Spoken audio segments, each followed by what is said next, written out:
Welcome to the Unearthed Man Podcast, the journey to becoming a conscious man, hosted by Milvo.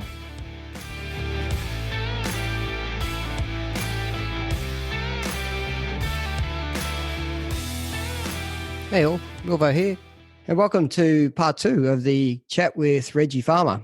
As we left off last time, and as we committed to, we said we'd get back together and have a bit of a chat. So this one is a 2-part series. We've already been through part 1 before, and we're going into part 2. Part 1, we covered some awesome stuff around Regi's background, his relationship, where he's at in relation to some of the challenges he had growing up in America as being a Black American.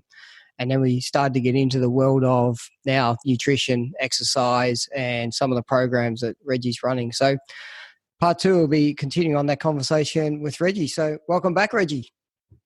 Yes, sir. Thank you for having me on. I'm excited to be here, man. Blessed to be here.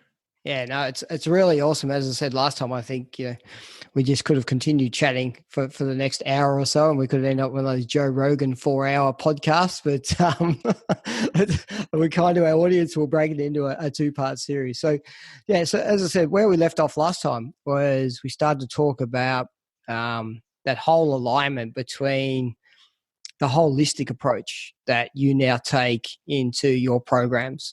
There's a number of coaches out there who are all about the physical training.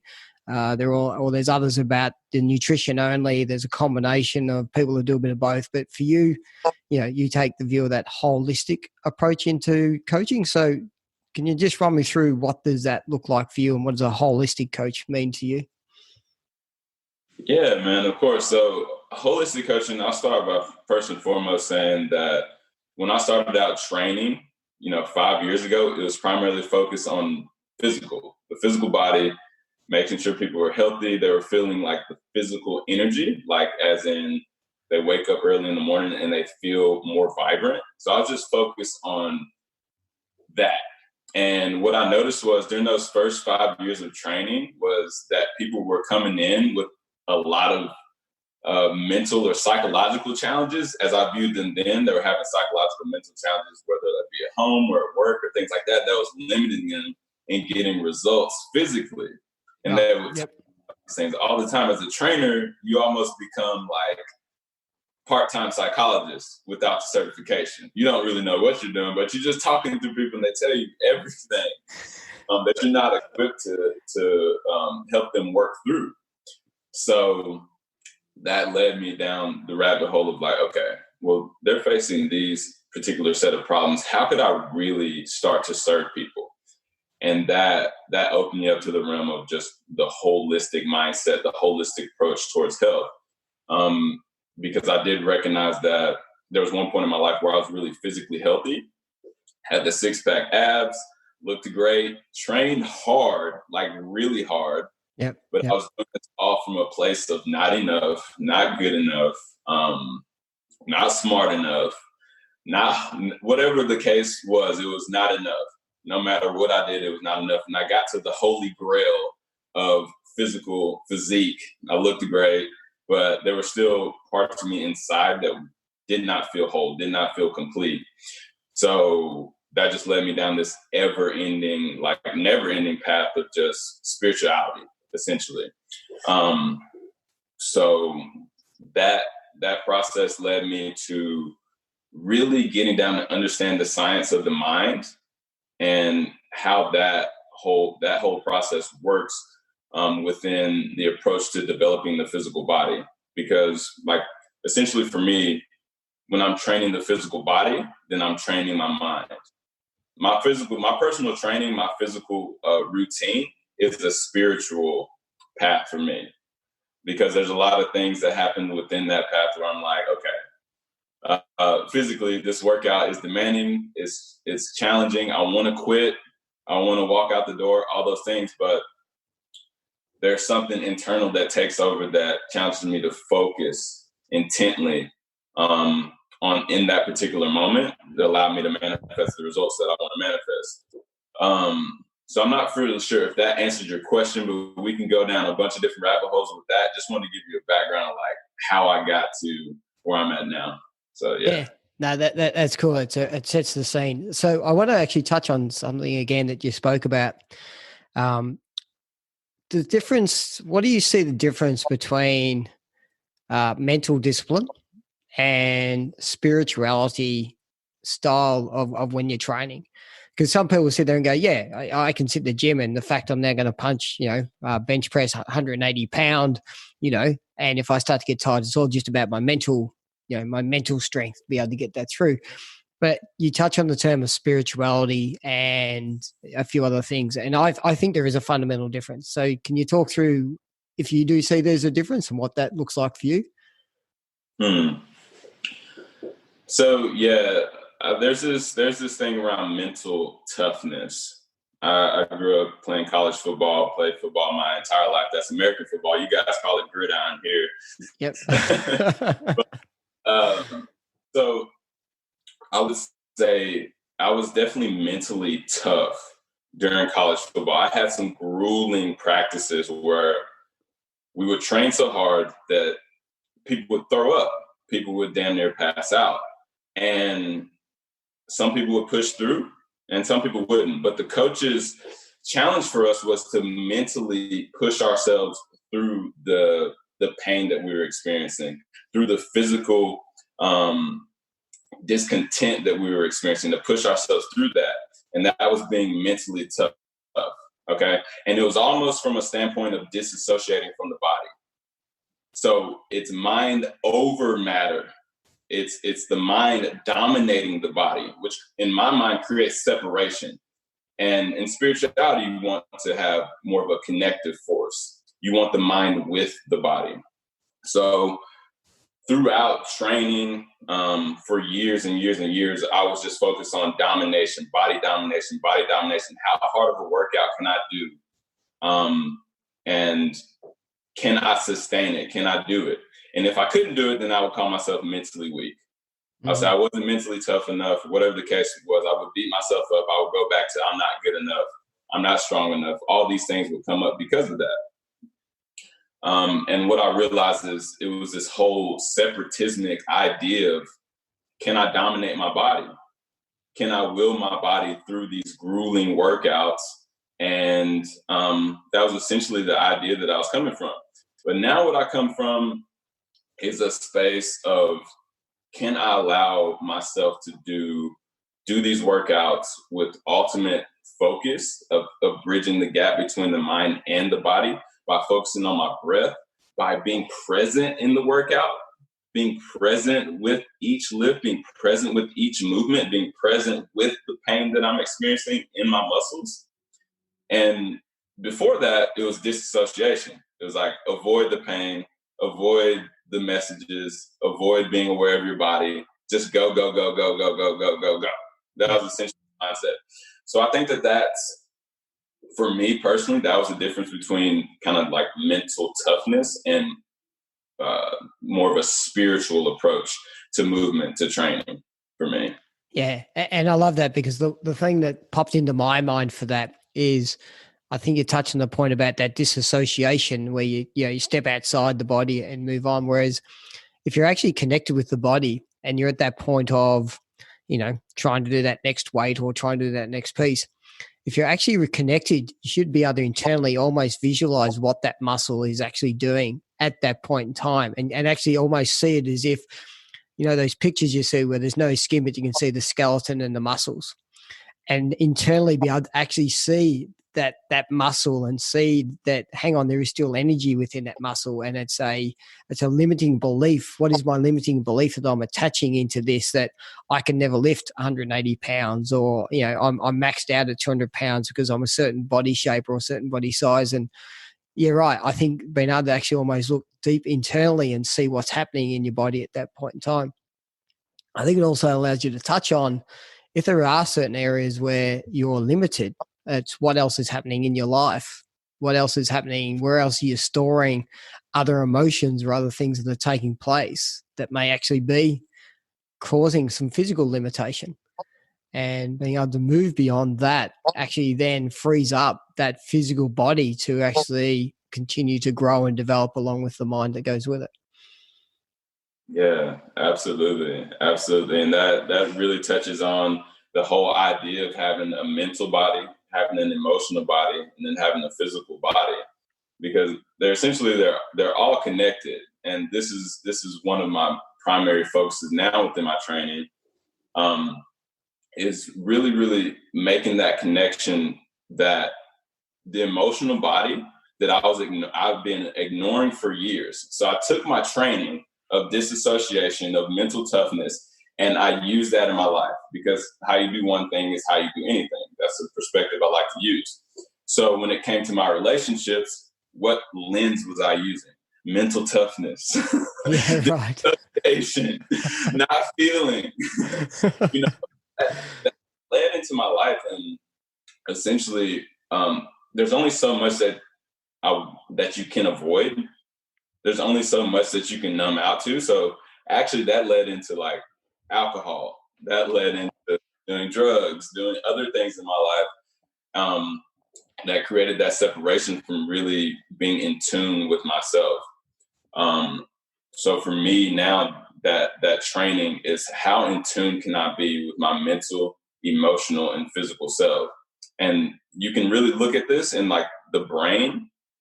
And before I train, I always do breath work. And that's so that I can really drop in and be in more of the creative centers of my brain, which is like the neocortex. So I can be more creative, more imaginative, and really feel what it's going to feel like to do this workout, what it's going to feel like to finish this workout. And also to connect that using the neocortex, you go into the limbic brain, so which is the emotional part of the body, the emotional brain.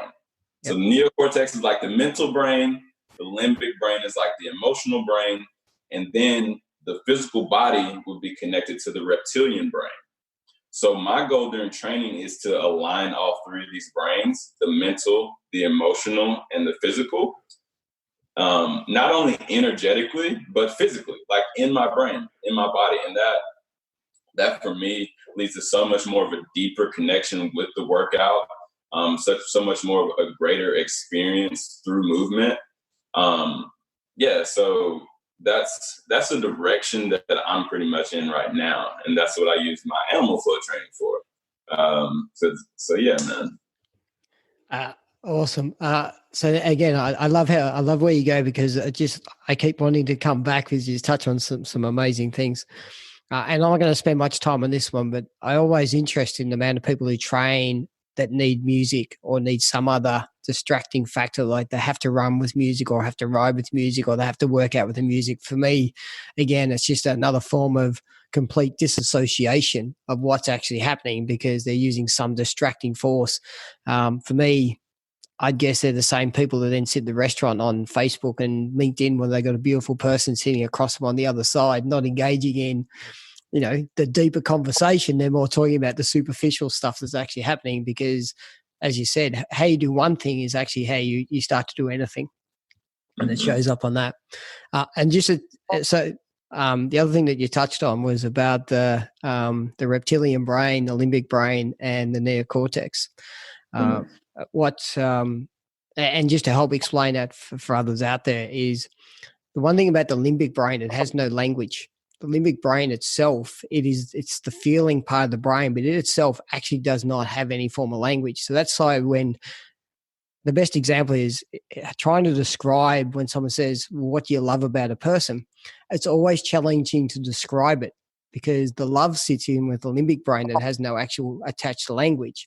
So we throw it to the neocortex part of the brain to say, quick, put some describing words around this and do the best you can to pull this together. And you're sort of, they got really nice eyes and like they got this lovely smile, and like that. You try to do it because that's where we need to get to. And as you said, then the reptilian part, or the primal part of the brain, that's the natural instinct. That's the thing that triggers, like if a car's coming at you, that's what's going to trigger you first to move and everything else. And it's that, as you're right, getting that connection between all three is awesome.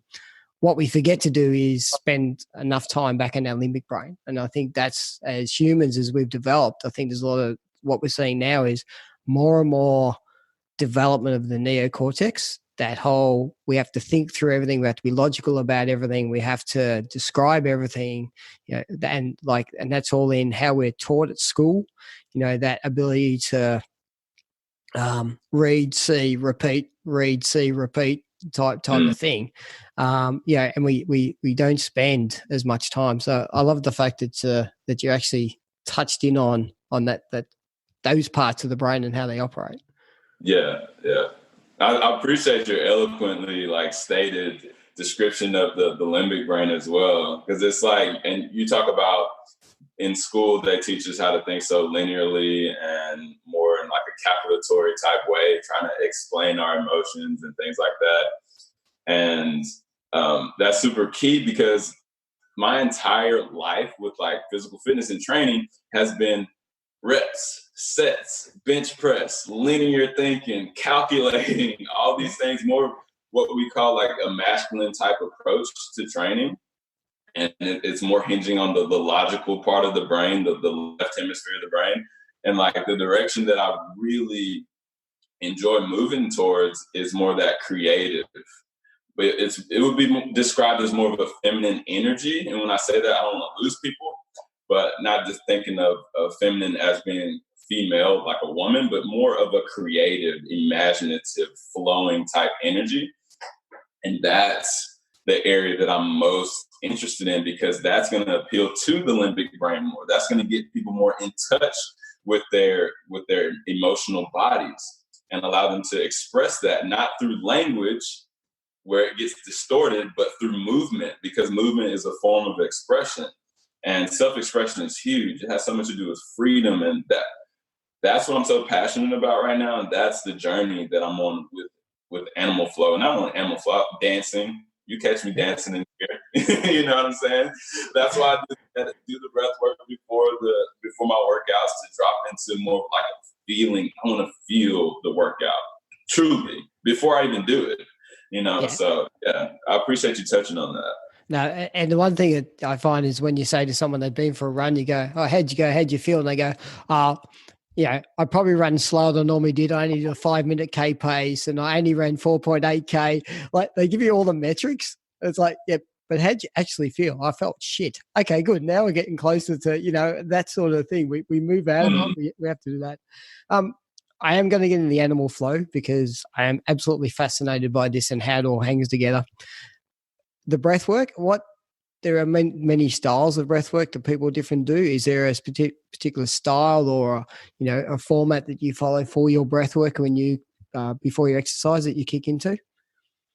Yeah, so I follow Dr. Joe Dispenza's breath work prior to he has a breath work that he does prior to meditating. And it's a breath work where you pull energy from the base of your spine, the base of your hips, which we call the root chakra, and you pull it up through the 33 parts of the spine and all the way up into your brain. And you do that around for 5 or 6 minutes. You do it about 6 or 7 rounds. And essentially what that does is it raises your energy, raises your frequency, and allows you to be in more of a feeling state, be in more of that imaginative and creative and really energized state. And I do that before meditations. I do it before workouts. And yeah, that's pretty much the breath work that I do. It's hinged on breathing in through the nose and out through the nose. Breathing in through the nose is one that helps you to downregulate your nervous system, which is you're going to feel more at ease. You're going to feel more relaxed. You're going to feel more at peace, and you're going to be able to modulate your own perceptions and what you want to feel. And also, you got to think about this. Whenever you're on a health and fitness journey, the people who can control their nervous systems the most and modulate it, either bringing it up or bringing it down, those are typically the healthiest people. And so that's one thing that I use it for, being in more of a relaxed state during my workouts. I know it's going to help me recover faster or help my clients recover faster. So, yeah. Okay, cool. And Yeah. just on that, so it's in through the nose, out through the nose. Is it like sets of 10? I mean, and is it sort of a rapid? Is it a deep breath? I mean, people can go and actually look up Dr. Joe Dispenza and check it out Yeah. himself. But is there a quick description? Yeah. So it's typically in through the nose, breathing down into the diaphragm, which is into your belly. And you'll do that. You'll be doing your inhale for about 10 to 15 seconds, literally taking the capacity, your inhalation to the highest capacity that you can take it. And then you'll hold your breath. You'll be doing a retention hold for about 15 to 20 seconds. This is a guided method. This is a guided breath work that he has pre-recorded, by the way. So you don't Okay. have to worry about reps or sets if you go do this particular one. And then after that, you just exhale. And there's no particular length on the exhale. You just let it go. And then just feel the energy coursing through your body. And just essentially just be with whatever comes up for you in that moment. And then you'll start the next round in about 10 to 15 seconds. So it's like 15-second inhale, 15-second hold, 15-second, 20-second rest, and then you start again. So, Cool. yeah. And you do that for 6 to 7 rounds. Awesome. Yeah. The the interesting thing, as you're saying, you bring it up from the root chakra, so from the bottom all the way up your spine and into your brain. For the males out there listening to this, the root chakra is really important to us because that's actually our energy source. Unfortunately, in this day and time, we spend most of that portraying that back into being sexual energy and how we actually operate. And so we often wonder why, the term is, blokes walk around leading with their dick or their second brains down in their dick and everything else. There's actually some spiritual and emotional and energetic elements to that, because that is our source of energy, pretty much between the belly button and the root chakra.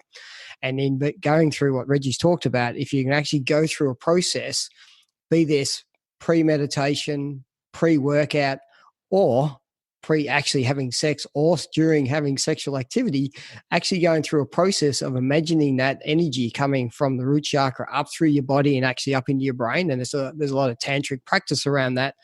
One, you can sustain for longer. Two, you end up more energized and energetic. You end up so connected between your own body and what's happening, and you'll be more connected in with your partner's body. It'll actually totally change how you interact. So there's a lot to that, not just in, the physical training, but the spiritual training around meditation and everything else. That's the whole channeling of grabbing that energy source. It's just bubbling away, ready to be used, and rechanneling up through the rest of your body. Mm-hmm. Yes, absolutely. Absolutely. There's so much energy, so much of a reservoir down there, ready to be channeled in the direction that you want it to be channeled towards. And it's interesting because a lot of things in the world right now will direct you to focusing that energy externally, and scattering energy to other people's mental concoctions and whatever the case may be, advertisements, buying new clothes, getting a new car, all the materialistic things.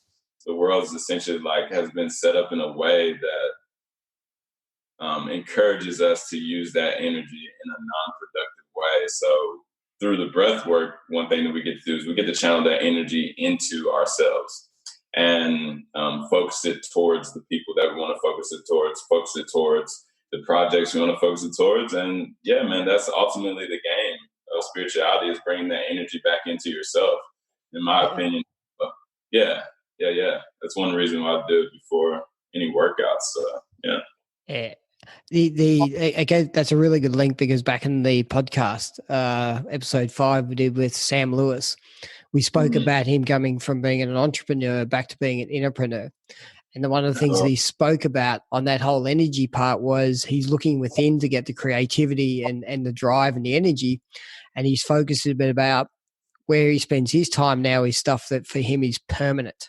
So what's going to be permanent in his life? And that's where he now focuses his energy. It's not focused on the Ferrari, the Maserati, the Rolex watch, the flashy restaurants and the big penthouse, because they're all material items that will just come and go. They're not permanent. So he's now focusing back on that. And that's, touching on exactly what you said there, Reggie. It's about, all this workout we do. if we actually focus that energy into the workout, the result of that workout is permanent because it's added value to you. And as long as everything you're doing is adding value to you and who you are, then that becomes this permanency that sits with you, and then you can build on that and you continue to move that forward. So yeah, that they use the energy becomes really powerful in that aspect. Yeah. Yes. And the foundation that you cultivate there gets to bleed over into every other area of your life. I like to look at it as filling your cup and giving from the overflow, because everything's touching everything. When you fill your health cup bleeds into your relationship cup, and so on and so forth, into your business cup and all those things. So yeah, that's one way I do like looking at. I like that approach, the entrepreneur. I never actually knew that. That was his kind of tagline, but that's sick. Yeah. Yeah, cool. So so jumping on episode 5, my man, because we talk a bit about that what that difference is between entrepreneur and entrepreneur, and I love that conversation because it really some things that really touch base with me. So I am now going to jump into the animal flow, because this is an exercise program that I have never seen anyone else do. It is something that I've seen you now doing a lot. Regi Farmer. Check him out on Facebook. He's got plenty of videos up there of how he goes about doing this. He runs some programs around this as well. So definitely check out Regi for that. So how did Animal Flow come about, and what's that connection for you, and what do you get out of doing these style of exercises, and describe some of the exercises as well? Yeah, so Animal Flow is virtually more of a primal type of movement. It's bringing yourself back from being on 2 legs and getting down on all 4s in the quadruped position, similar to how you see a dog or a cat or something like that. And what it does for me, it gives a unique opportunity to move out of needing a gym, needing a specific goal, like weight goal, like I'm going to bench press 180 pounds or 200 pounds. Let you get out of the whole mechanistic approach to fitness and get into more of a creative approach to fitness, and moving your body how you want it to move, and allowing whatever energy that wants to come through to come through.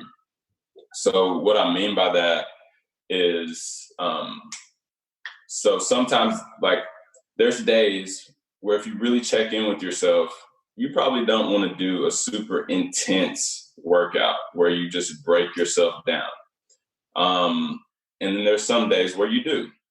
Well, on the days that you don't or the days that you do, it really comes back to knowing yourself, to being in tune with yourself.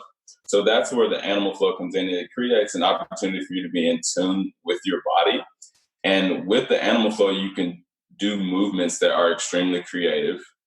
And as well as, what I mean by creative is you can lighten the load, lower the intensity, and do movements as slow or as fast as you want to do them. And the movements kind of look like capoeira, if you ever heard of that. It's like more of a dancing type, fighting type flow movements.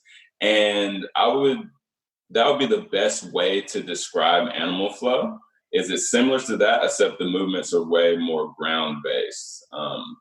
And for me, it's something that really like allows you to get your hands on the earth, to get your feet. Like, I like to do it outside, get my hands on the earth, get my feet connected to the earth. And so from there, I would say it gives you an opportunity to just be more connected with the primal version of you, essentially, is what it does. So, yeah. Yeah, and I'm glad you touched on the capoeira. For me, I was trying to think, for people just trying to think through, there's an element of those who know about Tai Chi as well. It's that whole, you see someone do Tai Chi, and oh, that's not too bad. Until you actually try and do it, and you try to think through the precision elements of how the hands are and the arms are and the legs and how they work. For me, in what Reggie's doing in the Animal Flow, touches on what we spoke about earlier, is that you cannot do it unless you're completely present. Because if you're not present, you're actually going to land on your ass, you're going to land on your nose, you're going to land on all these other places if you're distracted, and you're just not going to get that that flow. And for me, that you can see when you're really in the zone and totally present and totally connected, because you have this really soft flow that runs between each of the movements. But each of those movements in themselves are extremely challenging. I mean, again, anyone who's done Tai Chi and sees all the, the more elderly people that might be doing it, that looks pretty simple. Get out there and give it a crack. It's, there's a lot of that. You have to be connected spiritually and physically and mentally to be able to work your way through each of those elements on the way through. So, and I see that in the animal flow. So it comes across super powerfully. Mm-hmm. Yeah, and it's the transitions through the different movements and just really learning the fundamentals, because once you learn one movement and then you learn another few movements, you can really combine all of those movements into a full workout where you don't have a particular rep or set. You just do, say, for instance, the front kick through, and that front kick through, you can flow directly into a reaching crab or lateral beast. And these are movements, you hear these movements, they're all animal movements. We got frog walk, we've got beast walk, we've got deep 8 squat. So these are all mimicking the movements of animals that you see. And one thing that allows you to flow from transition from movement to movement is the breath. So in yoga, breath is really the key. Most people don't really know that. They practice yoga and think it's all about more of the physical movements. It's really about the breath. And yoga stands for union, sacred union of the mind and the body. So the way I look at animal flow is it's like an athletic version of yoga, where each movement is connected to the breath and it flows. It's supposed to flow from one movement to the next. Now that takes time. I'm still working on that. And that's the cool thing about this practice, is you can forever refine it and tune it in. And it gives you just a good reflection of where your body is at the moment. Because there's some days where I may be experiencing some mental tension or some emotional tension, and I can find that within my lack thereof flow, or the sense of flow that I do have that day. And it really comes back to controlling your breath and just meeting yourself where you're at that particular moment. There's some days where I just need to take my time and go slow versus trying to go all fast and be Superman, So, it's a great feedback tool is what I would say about it as well. Yeah. And for those, because we're on the podcast and it's not a visual, think about trying to do a push-up, a sit-up, hold a plank, do a tricep dip, and actually do squats all in the same movement at the same time. That's the level that you every part of your body in any of these animal flow movements, you're actually working every single part. You're working your abs, you're working your legs, you're working your arms, you're working your upper torso. Everything has to be working and in motion. And so for those who go, the only way I can build muscle, the only way I can build strength, or the only way I can be lean, or the only way I can do this is to go out and do, bench presses, or to go for a run, or, I have to do my 1,000 sit-ups a day, or whatever it happens to be. You can combine it into a practice like the animal flow. And, my guess would be if you had run 6 to 8 weeks working with Regi doing an animal flow, you would probably come out with the body shape, as long as you add in the nutrition, the water and all that comes along with it, and having the right what you eat and how you go about it. Yeah, it'd be probably one of the most solid exercise programs I think that you could ever come across. Yeah. It's so awesome. And it'll never get boring. It's always the next level. And you're exactly right. When it comes, I think there's an idea out there that you really have to dominate yourself to get in shape, or you have to lift heavy weights to get in shape, or you have to do all these things to look the way you want to look and feel the way you want to feel. When really, it's, are you eating right? Are you breathing deeply on a daily basis? Are you enjoying your life? Are you inspired each day? And are you moving consistently? Are you moving consistently and in different ways, at different angles, in different planes of movement, and keeping it creative and enjoying it, you know? And that's where I think that Animal Flow touches on a lot of bases, because just like you said, you're doing a push-up, you're doing dips, you're doing squats, you're twisting, you're spinning. There's all kinds of different isolated movements that are thrown into one big pot of movements. And this is kind of like, it touches on approaching your life in a holistic way. It's like the physical representation of having a well-balanced life mentally, emotionally, spiritually, and physically. That's kind of what Animal Flow does. You know, it's a physical representation and philosophy of that. So, yeah. Yeah, you're absolutely spot on there. Sorry, I was just dropping into something else. I've just lost my train of thought and in relation to that. But yeah, yeah.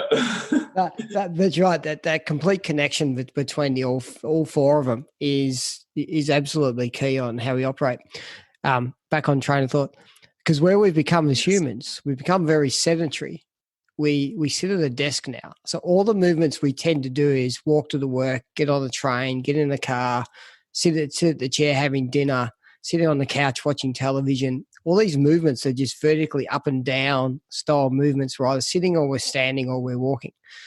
Whereas our bodies are evolving into this almost sedentary style of life. Whereas culturally or previously, we were doing all these other movements. We were out there actually having to be very agile and very movement, whether you were hunting or whether you were gathering, bending over, picking up berries or stuff from the ground, or actually hunting animals. We used to have all these different style of movements. Our body's made to move in all these different directions. But over time, we're losing that. So that's where Animal Flow for me comes back in again too, because it re-triggers all of those natural movements that we should be having as human beings. Yeah, man, you're so spot on. This is why I love talking to you, man. You're like, this is beautiful. It's basically like getting you out of the city where you're going down the streets, you're driving in straight lines, you're taking the right, you're taking the left in these just linear pathways. And in fitness, we call this the frontal plane and the sagittal plane. This is basically like a box. We're like robots, Yep. And in Animal Flow, we get out of that frontal sagittal plane box type movement, and we get into what's called the transverse plane, which is, you can picture like a circle or the number 8. Like, we're getting into different forms of movement, and it just allows for more flow and grace and ease and transitions in life. That's like the philosophy behind it. That's kind of where I take it.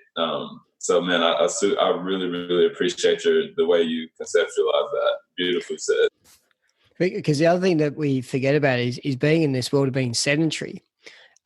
We create resistance paths within our electrical circuits within our body, and they start to block up. And so we're not getting that full energy, the electric energy that needs to run from our brains all the way through our body, through our nervous system, because, muscles tighten up or bones tighten up because we're not doing that. By doing like an Animal Flow movement, you're actually starting to break away and you're freeing up all those little points of resistance in our body. And as you said, you can feel it. Like, you'll feel, hang on, I'm feeling a resistance here because that's not flowing today.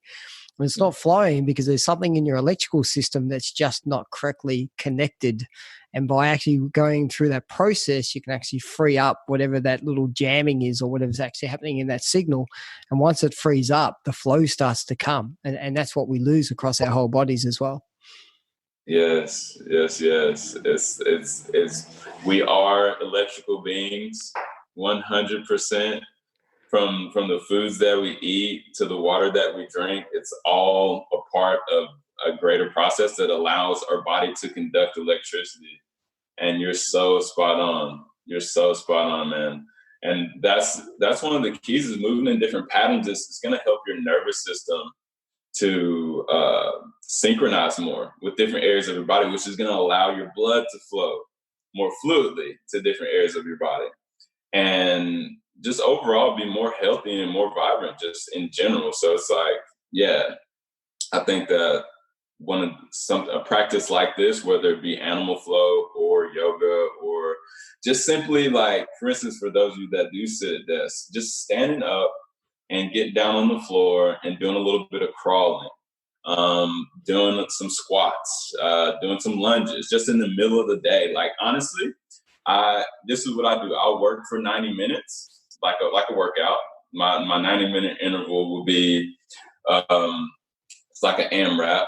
My 90-minute interval would be where I'm focused on work for a particular task. And then I'll take a 10-minute to 30-minute break, where I call that my recovery period. And during my recovery period, I'll do things that take care of my body. So I'll do animal flow, just a little bit. I'll pop down on the floor, do a little crawling, do a little kicking, do a little spinning, things like that to drop me back into my body and get my blood flowing and get my electrical circuits back online to where I can be more focused during my work time. Yeah. So that's another benefit of moving. The number of times where I'm sitting at work and you got a middle block and you say, I'm just going to go for a walk or a run. And there's been times I've got 5 minutes in a run. I'm like, shit, I need to get back to my desk. I've solved for it. Like, it's just that motion starts to drive the creativity. And just back on the people who seek medical assistance or medical proof about how we're electrical bodies or not. The reason why the defib system works and the reason why they put it effectively from your bottom left to your top right, because they know that that's the direction the electrical signal runs across your heart. And so when your heart's in defibrillation, by putting on the defib machine and putting an electrical shock, it actually resets your electrical system that the heart relies on because it's actually gone out of whack. So the medical people now know, and that's why we have the defib machines everywhere, because they know that we have to actually restart our electrical system within our body to actually, which is the line between our brain and our heart. They actually restart that. And normally the heart will actually kick off again and get going again because you have a break in that electrical system. Now that's due to all the other medical reasons, tightened arteries or whatever else has actually caused it from a physical point of view. But by restarting the electrical system, the channels start to flow, and then they can actually help you work on the physical or the physical reason as to why you had that heart problem in the first place. But so there is medical evidence that supports we are electrical animals, just to help those people out there who are a bit skeptical. Yes, absolutely. And I think there's many studies out there, man. Even I believe the study is called the Krillian test, and that was just really like viewing foods for their electrical capacity, because foods let off biophotons, and there's some type of imaging system that can see a piece of fruit. It can look at a piece of fruit versus a piece of meat and see how much electricity, how much biophotonic energy, which is energy from the sun, is flowing through that piece of food. So I just want to throw that in there in case somebody wants to look that up on Google.